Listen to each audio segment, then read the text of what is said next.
एक खतरा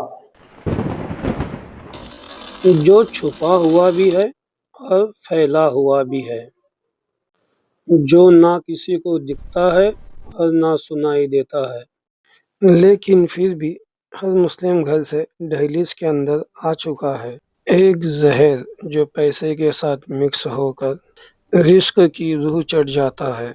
आज हम बात करने वाले हैं उस एलिमेंट की जिसे लोग नॉर्मल कहते हैं, लेकिन अल्लाह ने जिसको जंग का सबब बताया, और ये खतरा है सूद यानी इंटरेस्ट। और आज हम इसका असली नुकसान एक्सपोज कर रहे हैं। सूद सिर्फ हराम नहीं, ये एक जंजीर है, एक आग है, एक साइलेंट किलर है। ये कभी भी एकदम से अटैक नहीं करता, ये कभी भी दिल से नहीं लगता। ये धीरे धीरे आदमी की कमर तोड़ देता है, उसकी हिम्मत को खा जाता है, उसके जिंदगी को एक अंधेरी दलदल में डाल देता है। आज के ज़माने में सब ईएमआई देते हैं यार, क्या फ़र्क पड़ता है। इंटरेस्ट के बिना कैसे चलेगा। बिना लोन के घर थोड़ी बनता है। लेकिन जो चीज़ अल्लाह ताला ने हराम कह दी, वो सिर्फ एक रिलीजियस रूल नहीं, वो एक शील्ड थी, एक प्रोटेक्शन सिस्टम, एक वार्निंग सिग्नल हमारे लिए। आप किसी भी मुस्लिम घरों में चले जाओ, नाम अलग अलग होंगे, कहानी एक ही होगी। ईएमआई भरनी है, लोन का प्रेशर बहुत ज़्यादा है, पैसे आकर भी रुकते नहीं, बरकत कम हो गई, पता नहीं क्यों। सवाल ये नहीं कि इनकम कम है, सवाल ये है क्या इनकम के अंदर बरकत बच भी रही है। अल्लाह ने रिस्क में कमी नहीं की, कमी हमने डाली खुद अपने हाथों से, सूद लेकर और सूद देकर। और जब इंसान सूद की लाइन क्रॉस कर लेता है, तो फिर जिंदगी सिर्फ नंबर की रेस बन जाती है। बिल, ईएमआई, इंटरेस्ट एक कभी खत्म न होने वाली दास्तां बन जाती है। कुरान में एक ऐसी वार्निंग लिखी है जिसे पढ़कर इंसान का दिल कांप जाए। सूद छोड़ दो, वरना अल्लाह और उसके रसूल मोहम्मद सल्लल्लाहु अलैहि वसल्लम के साथ जंग के लिए तैयार हो जाओ। सोचिए, ज़रा रुक कर सोचिए, हमारी ज़िंदगी में कितनी चीज़ें हराम हैं, लेकिन अल्लाह ने उन पर जंग का ऐलान नहीं किया। लेकिन जंग क्यों, किस चीज़ से। सूद सिर्फ एक फाइनेंशियल मिस्टेक नहीं, ये एक स्पिरिचुअल इन्फेक्शन है जो इंसान के रिस्क को तबाह करती है, उसके हौसले को गिरा देती है और जो पूरी सोसाइटी को तबाह कर देती है। सूद का निज़ाम दुनिया की सबसे अनफेयर डील है। इसमें लॉस सिर्फ एक तरफा नहीं, तीनों लेवल हार जाते हैं। पहला विक्टिम गरीब तबका। गरीब जब लोन लेता है तो वो एक होप लेता है, लेकिन सूद उस होप को जंजीर बनाकर उसकी रूह पे लटका देता है। प्रिंसिपल अमाउंट कभी कम होता है नहीं, इंटरेस्ट बढ़ता ही रहता है। गरीब कभी तरक्की नहीं करता, बस ज़िंदगी जीता है।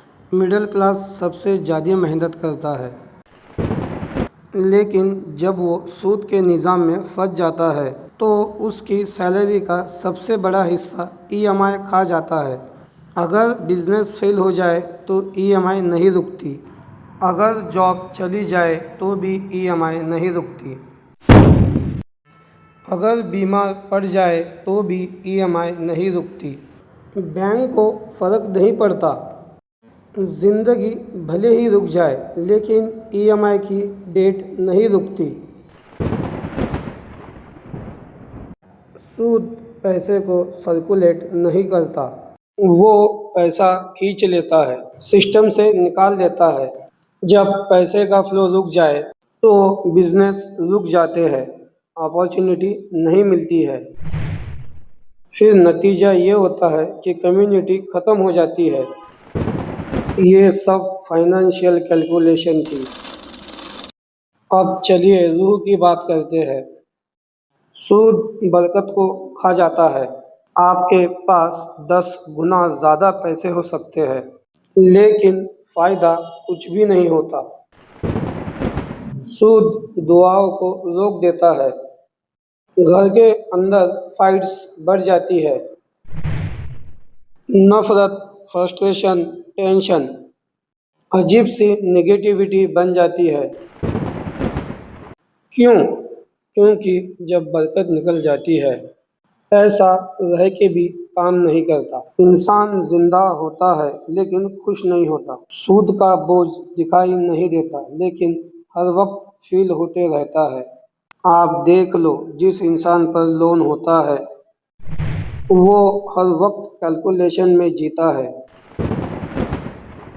सुबह उठकर सोचता है इंस्टॉलमेंट डेट कब ड्यू है, कितना दिया, कितना अभी बाकी है, कब खत्म होगा ये बोझ। और सबसे पेनफुल सवाल, क्या मैं कभी इससे फ्री हो पाऊंगा? मेंटल स्ट्रेस में इंसान की क्रिएटिविटी मर जाती है, वो रिस्क नहीं लेता, बिजनेस एक्सपांड नहीं करता, कम्युनिटी ग्रोथ में कंट्रीब्यूट नहीं करता। एक आदमी जब फाइनेंशियली प्रॉब्लम में होता है तो 10 लोगों को उसका नुकसान उठाना पड़ता है। घर, ऑफिस, सोसाइटी सब सफ़र करते हैं।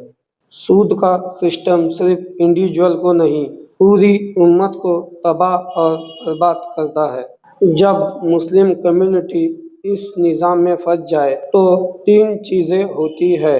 पहला, बिजनेस रुक जाते हैं। दूसरा, एंटरप्रेन्योरशिप मर जाती है।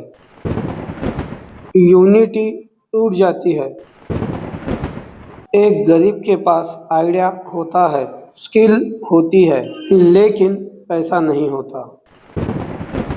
अगर लोन मिलता भी है तो सूद के साथ मिलता है। रिजल्ट, या तो वो रिस्क नहीं लेता या सूद का बोझ उसकी आइडिया दबा देता है। अब एक बात सुनो जो शायद आपके दिल को हिला दे। सूद का नुकसान सिर्फ आज का नुकसान नहीं, ये हमारी आने वाली नस्लों का नुकसान है। हम अपनी औलाद को क्या दे रहे हैं? एक ईएमआई वाली ज़िंदगी, एक टेंशन और स्ट्रेस वाली ज़िंदगी, एक ऐसी ज़िंदगी जिसमें फ्रीडम कम और स्ट्रेस ज़्यादा हो। हम अपनी जनरेशन को बरकत का सिस्टम नहीं, बोझ का सिस्टम दे रहे हैं। क्या ये हमारी जिम्मेदारी थी? बिल्कुल नहीं। क्या ये हमारी लेगेसी होनी चाहिए? बिल्कुल नहीं। नेक्स्ट एपिसोड में हम एक शॉकिंग चीज़ को एक्सपोज करेंगे। नेक्स्ट एपिसोड में हम देखेंगे कि हम अपने ही बनाए हुए सिस्टम में फंस चुके हैं। अगर आप चाहते हो कि हलाल फाइनेंशियल मूवमेंट स्टार्ट हो तो इस सीरीज़ को शेयर करें और अवेयरनेस फैलाएं।